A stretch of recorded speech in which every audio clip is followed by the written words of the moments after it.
માં મરે જો ખોટું બોલું તો મોદી કાકાએ બિહારની એક જાહેર સભામાં એકરાર કર્યો હતો કે તેઓ વર્ષમાં 300 દિવસ મખના જાપટે છે। मैं भी 365 दिन में से 300 दिन तो ऐसे होंगे कि मैं मखाना जरूर खाता हूँ। કમળના બીજમાંથી બનતું મખના એક સુપરફૂડ છે। પાકે છે બિહારમાં પણ આખી દુનિયા ખાય છે। મખાના ખાવાથી શરીરના ઝેરી તત્વો બહાર નીકળી જાય છે। જેને સાંધાનો દુખાવો હોય એના માટે મખાના વરદાનરૂપ નાસ્તો છે। જો તમે વજન ઘટાડવા માંગતા હો તો મખાના ખાઓ। એમાં પ્રોટીનનું પ્રમાણ વધુ હોવાથી પેટ ભરેલું રહે છે અને આચર ગુચર ખાવાની ઈચ્છા થતી નથી।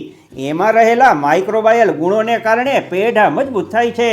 આયર્નની પ્રચુર માત્રાને કારણે મખાના એનિમિયા અને થાક લાગવા જેવી તકલીફોને બાય બાય ટાટા કરી દે છે। ડાયાબિટીસના દર્દીઓએ મખાના ખાવા હોય તો બ્રાહ્મણને પૂછવા જવાની જરૂર નથી। ઉપવાસમાં 4 ગણો ફરાળી ચેવડો દાવી જતા ગુજરાતીઓ મખાના ખાવાનું ચાલુ કરો। તે ઉપવાસમાં પણ આરોગી શકાય છે। મખાનાની પ્રકૃતિ ઠંડી હોવાથી પેટની બળતરા ઓછી થાય છે। મારી પેટની બળતરા ઓછી કરવી હોય તો આજથી મખાના ગળચવાનું ચાલુ કરો। નમસ્કાર।